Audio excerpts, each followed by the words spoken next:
Next tense is future perfect tense. Future की बात हो रही है, जो आने वाले टाइम की बात होगी। और परफेक्ट, वो कोई भी काम खत्म होगा वो ज़रूर ख़त्म, लेकिन फ्यूचर में। तो मैं अपना काम ख़त्म कर चुका हूँगा,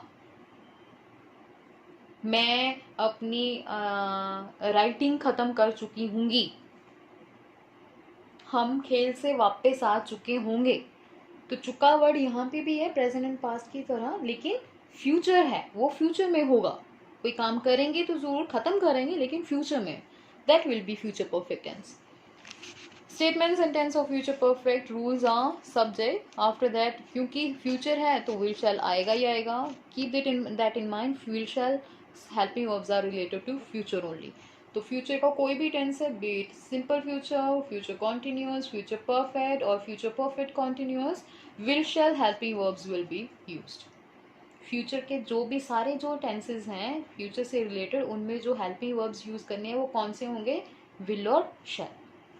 सारे टेंसेस में फ्यूचर से रिलेटेड हेल्पिंग वर्ब कौन से यूज हो रहे हैं? विल और शैल ओनली। अब विल और शैल हो गया फ्यूचर। परफेक्ट भी है तो परफेक्ट का हमने कौन सा ले लिया word? Have plus third form of verb. Perfect है, मैंने बताया था, चाहे वो प्रेजेंट परफेक्ट है, पास्ट परफेक्ट है या फ्यूचर परफेक्ट है, वर्ब की कौन सी फॉर्म यूज होगी हमेशा परफेक्ट टेंस में? Third form of verb, object, negative subject, will और शैल। आफ्टर विल और शैल हेल्पिंग वर्ब के बाद नेगेटिव में क्या लगाते हैं हम? Not. Then comes an extra word, here extra word which we are using have, third form of verb, object.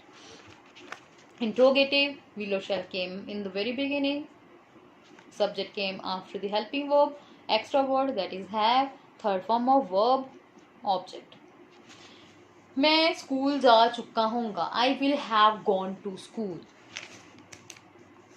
Example देख लेते हैं इसकी। I will have gone to school. Subject, helping verb, extra word, third form of verb, object. Negative, I will not have gone to school. Gone, third form of verb, to school. Interrogative, will I is the subject, have extra word, gone, third form of verb, to school. So this was future perfect tense. Next comes future perfect continuous. Future perfect continuous. कोई time को mention करते हुए हमने future में कोई काम ख़त्म करते हुए उसको जारी रखना है, मतलब आधा वो काम ख़त्म हो चुका होगा लेकिन उसको फिर भी हम कंटिन्यू करते रहेंगे फ्यूचर में। मैं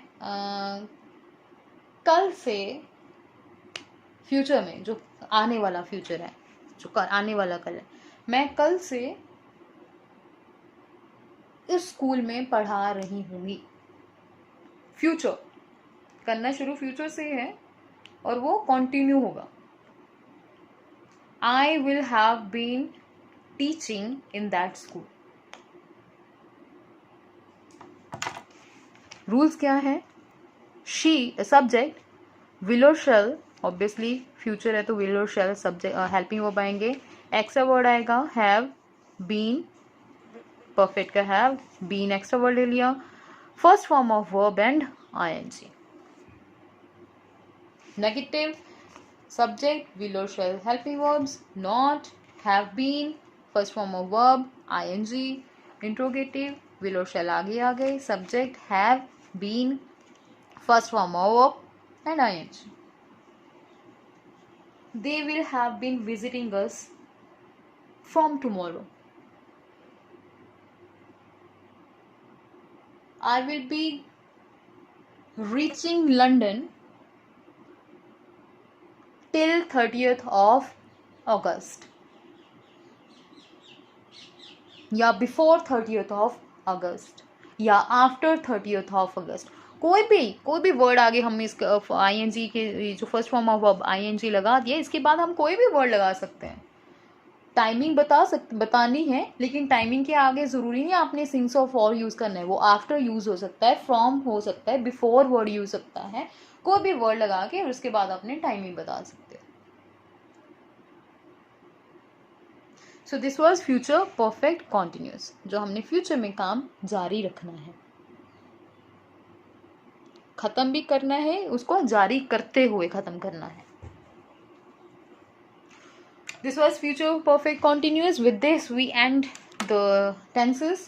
I hope you are clear about all the tenses. If you have any doubt regarding any tense or regarding any rule, please ask me. You may message me. Your answer would be clear to you. Thank you so much.